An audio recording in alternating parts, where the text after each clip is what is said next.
Exactly, James. And this guy wanted to send us some moon. Look, we are artists.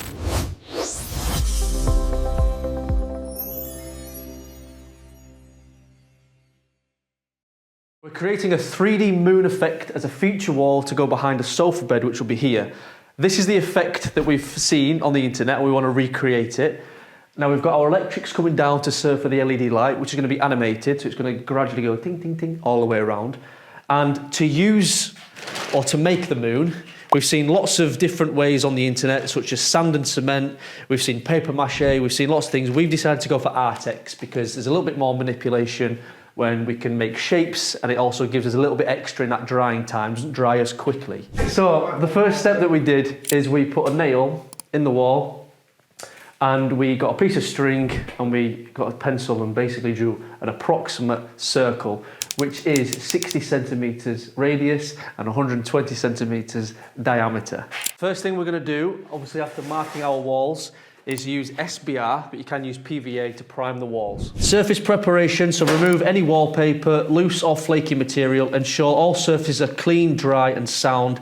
Lightly sand gloss surfaces. It smells quite nice actually. Mixing, ensure tools and buckets are clean, use cold water above 5 degrees. Add up to 0.5 litres of water for every 1 kilogram of powder and mix to a thick, smoothie consistency. Leave it to stand for 10 minutes and then remix it. And then use this mix for smoothing over texture for textured patterns. Dilute as follows. Yeah, it's all on there. See, it's a good thick mix. He's even got a paint board. The blue and the red and the green. What, like building it into a crater? Yeah, but you go all the way around. Right. Like with first coat, a bit thicker on second. Do you know what I mean? It wants to sort of go like that, doesn't it? Yeah. So like it wants to start thinner and then build up. I mean, if you stand back and look at it, yeah. just do some of them. See how? You'll say it looks a bit too uniform. Yeah, just take some of these lines out on some of them. Leave some of them on some of them, but that's it on edges like that. That's it. Yeah, then because these are a bit more. Well, we bought a sponge as well. Mine's a little bit. Yours is rougher, isn't it? Looks good. Yeah, that's the dark side. No one's seen. Dark side. Yeah, because it's locked in an orbital lock, isn't it? There's a flag coming up soon. That'd be funny, that, to be fair. A paint gun, and he sprayed it. But others do with a brush, just a slight little bit like touching. Yeah, but you could have put that on with a brush, but you might have to make it a lot thinner. But make it a bit thick on edges in some edges, though. Yeah. Yeah. There's a crater there. Look, an actual crater. There. Yeah. Yeah, it's got hit by moon. Natural crater. Going on, isn't it? Yeah. Get some peaks on edges though as well. Oh, I'm interested. What do you mean, like? You like, just copy this bit. Look, see that bit? That's it. That's it. Ooh, like. That's it. Do it like that. You like that? Yeah, get it on like that. That's it. Do that.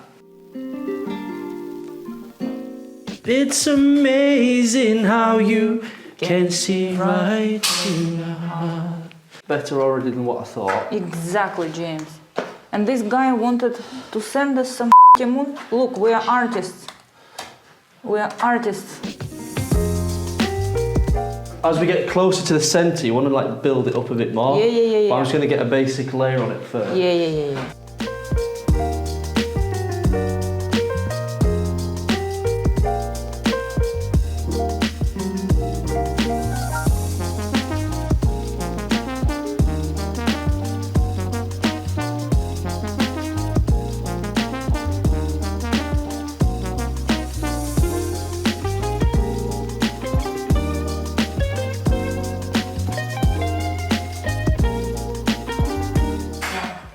So once we've had our base created, we're going to start building it up in patches now to create our craters.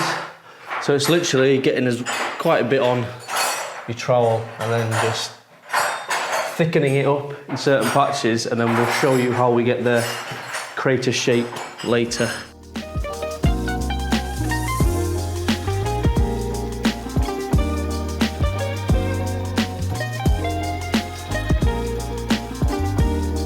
We will use a ladle to create the craters.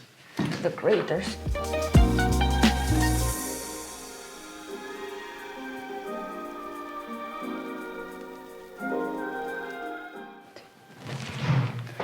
turns out you're a better decorator than me.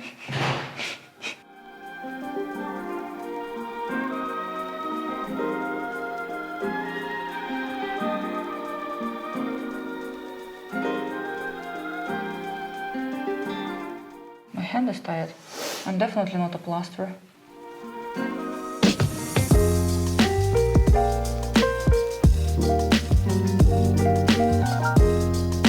Why don't you do the craters and I'll make the holes and you go around making the details. Yeah.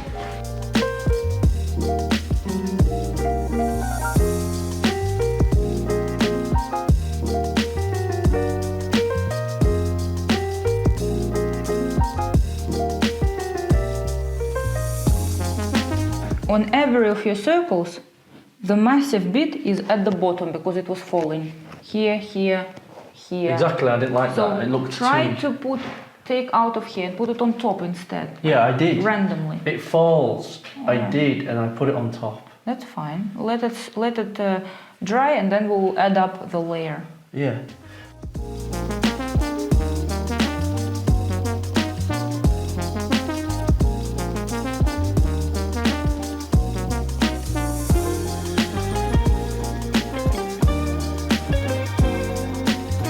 Needs texture, because if you think about it, if you watch the video, Yeah. the light from the LD will shine across on, it. Yeah. and it shines the beauty of uneven surfaces like this, not like that, like this. So you leave it like this.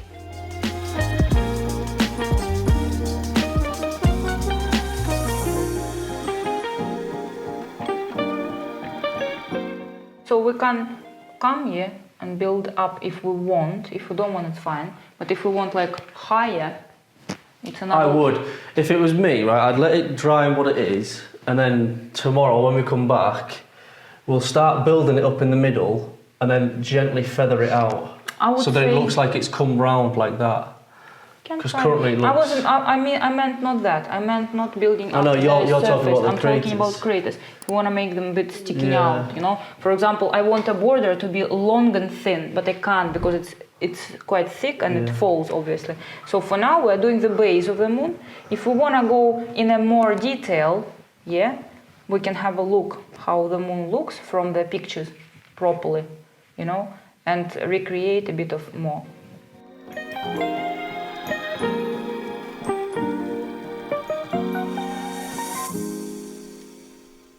We've finished our first layer. We're going to leave it now to dry for 24 hours, and then when we come back, we're going to build it up more and more and more around the craters, around the centre, and then it should hopefully look better, more layers go on.